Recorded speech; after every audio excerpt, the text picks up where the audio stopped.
Hey guys, it's Goosebumps Completionist. Today I'm bringing you another Haunting Hour episode review. This episode comes from Season 2. It was written by Michael Scott, and it was directed by John Esposito. And the episode in question is Headshot. Now, I've seen Headshot quite a few times.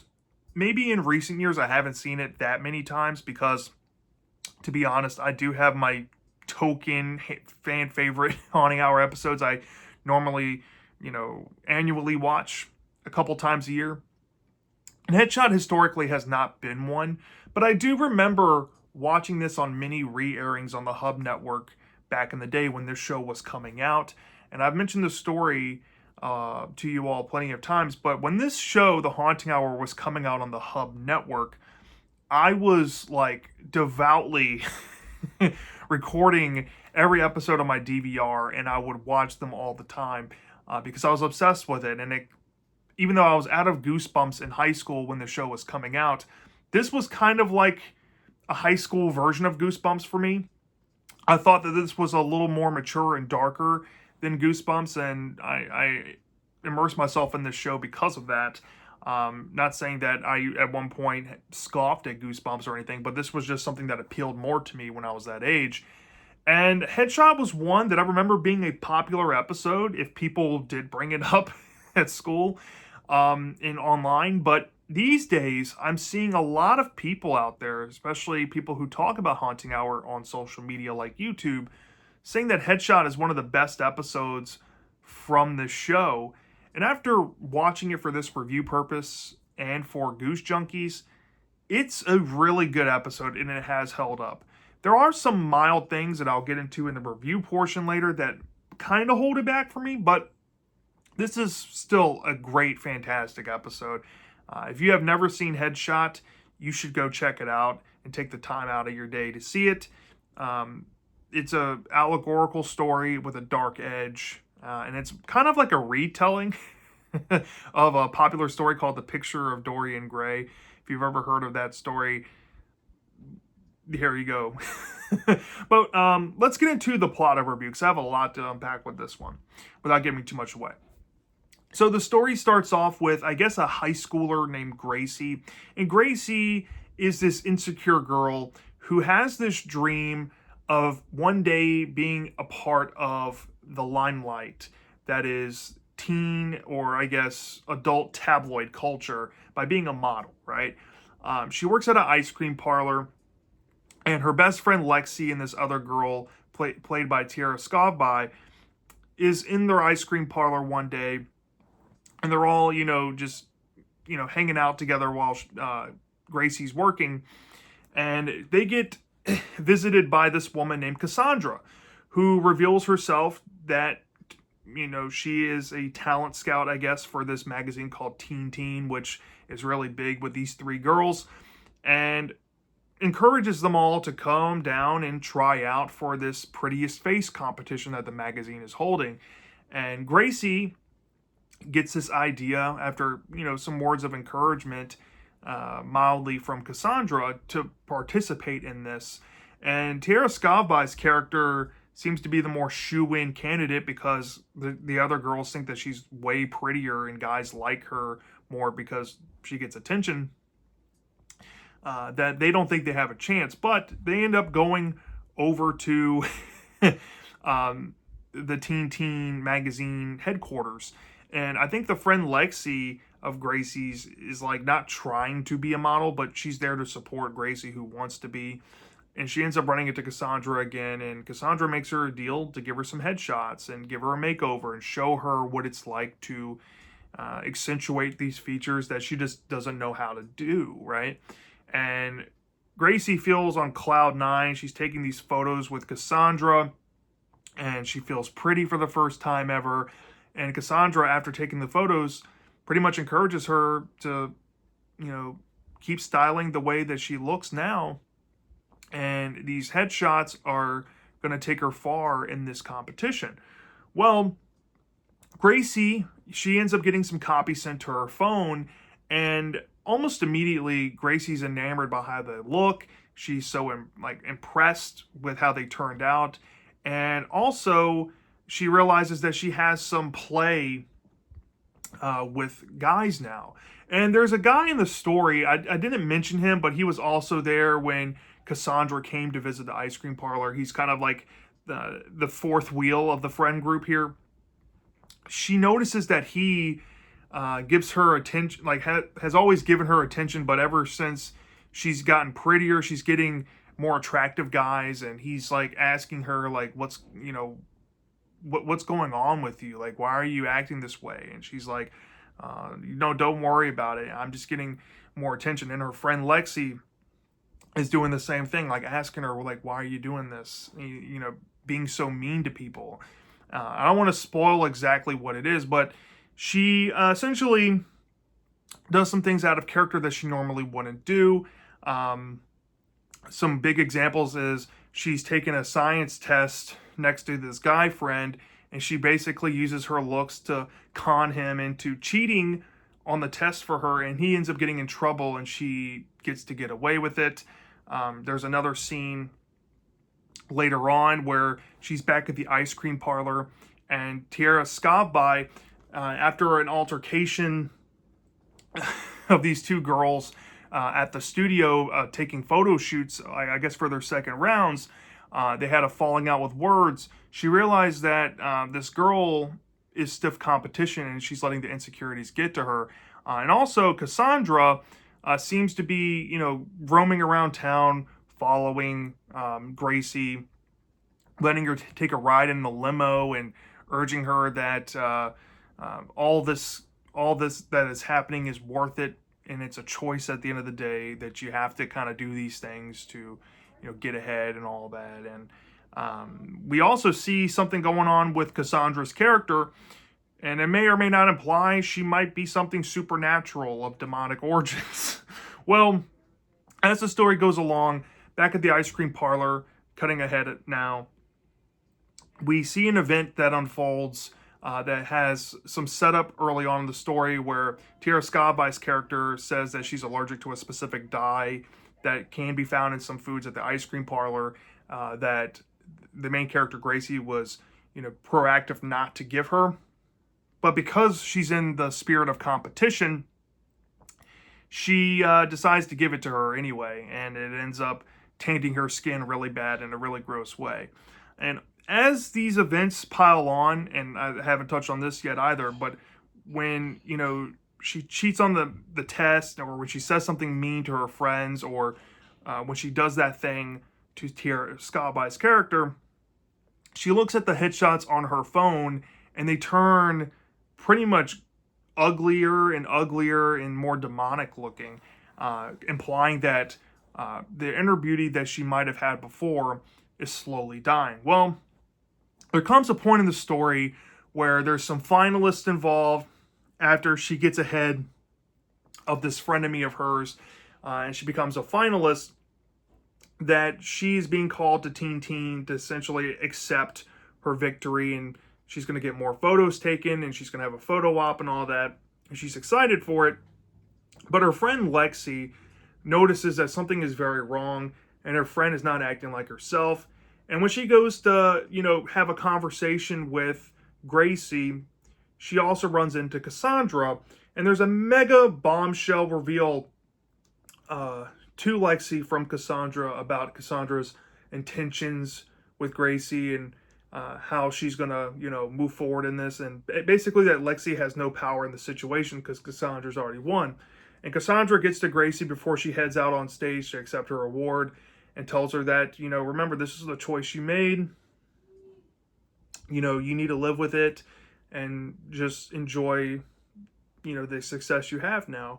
While Lexi, she tries to break through to her friend and realizes there was a falling out, and Lexi, stupering in her emotions, goes through her friend's things as she's on stage, and notices her phone is there, and notices how hideous these pictures are. And after thinking about what Cassandra told her, she decides to do something to these photos. And in turn, by doing something to these photos, it may or may not impact Gracie while she's getting her photo op. And then we get an answer that ties to the revelation that Cassandra gave Lexi in the ending of what is going to become of Gracie. And then the story kind of ends off on a bittersweet note where we get an update of Gracie and where she's at currently. And let's just say it's not pretty. And that, in a nutshell, is Headshot. Okay, so let's get into the plot overview, not giving too much, not the plot overview, but the review portion, without giving too much away, because here's, the part of the review where I have to admit, I glanced over a lot of stuff in this episode because this is a very cut and dry story. And if you're familiar with similar stories like Making Deals with the Devil or something like that, you'll notice common tropes. And if I go into specifics of certain events, you're going to be able to guess everything that happens in the story. Well, that's why I'm trying to be as big as possible here. But I'll start off with some positives in that lens. I think that the acting across this whole episode was fantastic. I think Tara Scavai's character was great. Gracie, who's played by Ariel Winter, was fantastic. I thought Lexi's character as a best friend, side character, did a pretty good job. And the performances really do accentuate these characters' personalities very well. And I feel like all of them were believable, and all of them had certain characteristics that stood out from each other.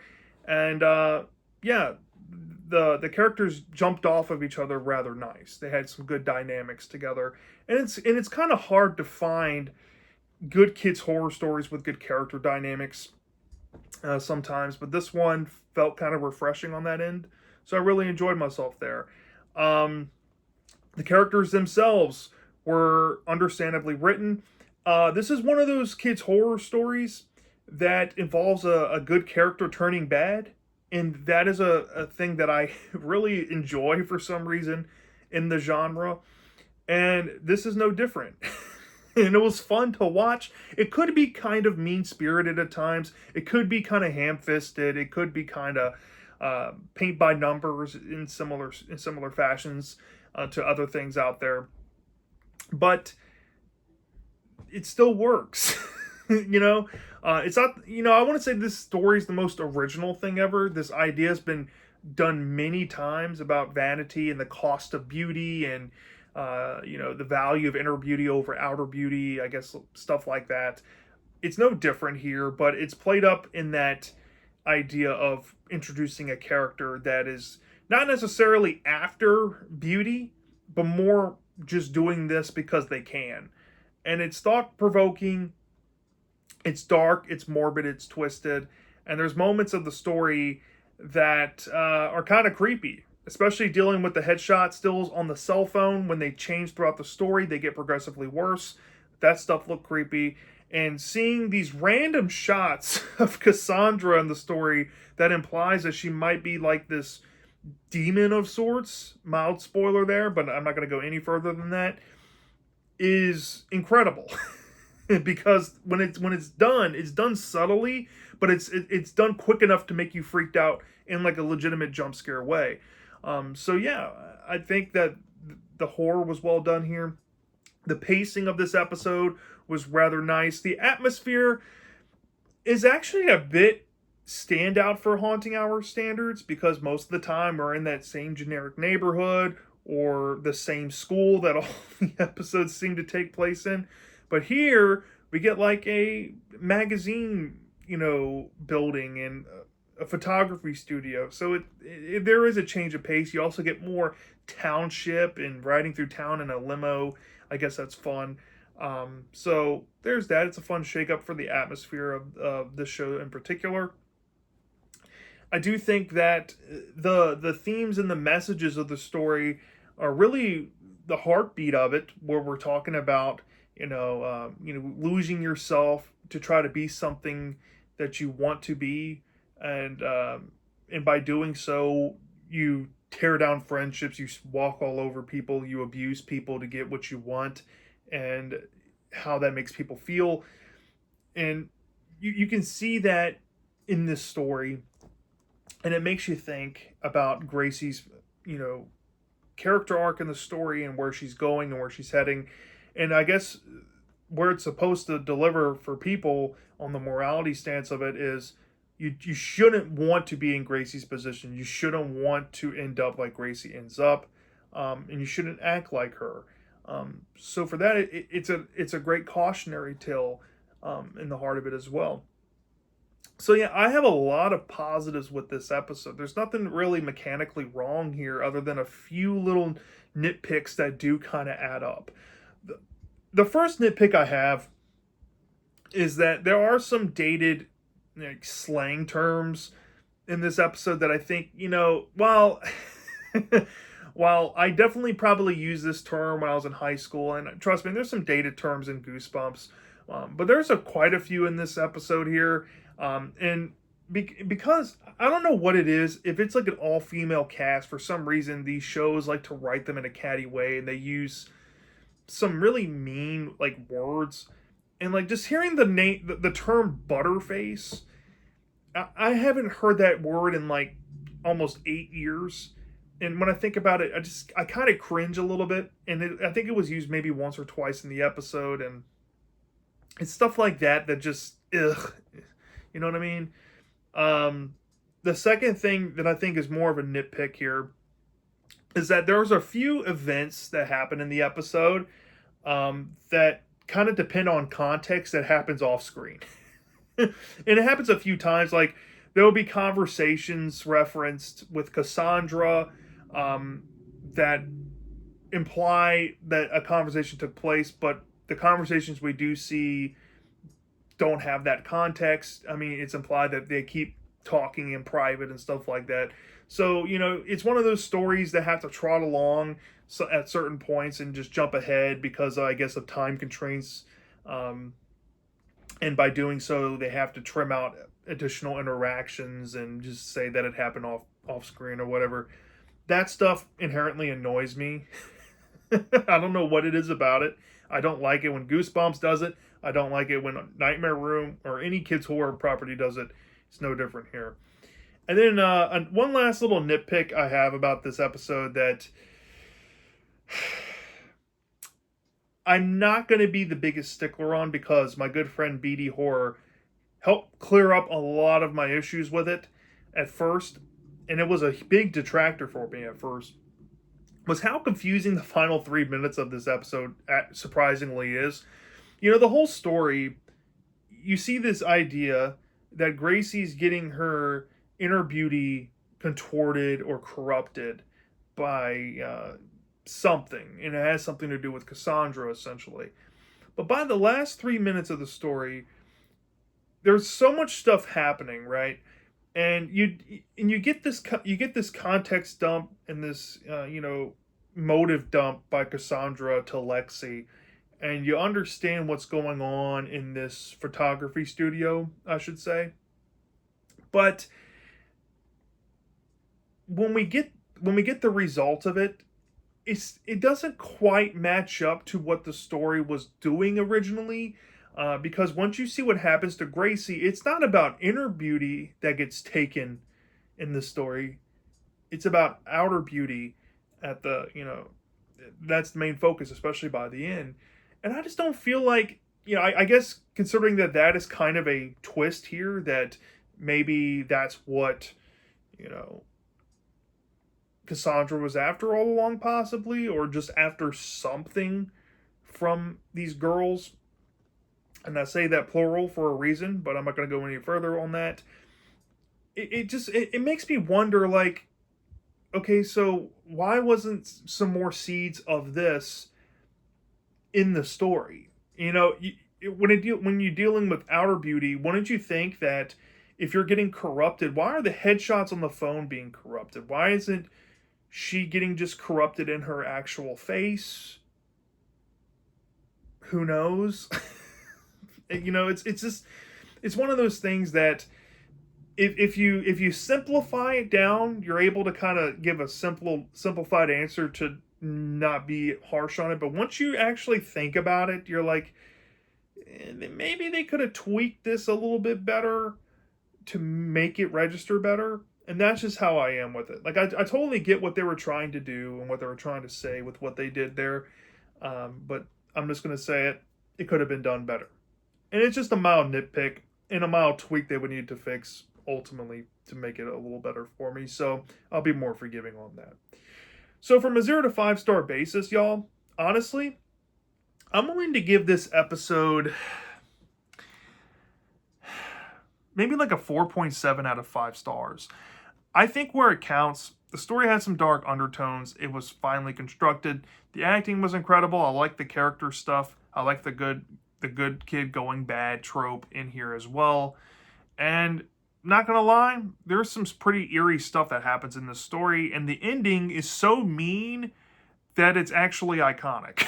So, with that being said, yeah, that's my thoughts on Headshot. Let me know down in the comment section if you've seen this episode before. Do you love this? Do you hate this? I'm dying to know. And I'll see you next time.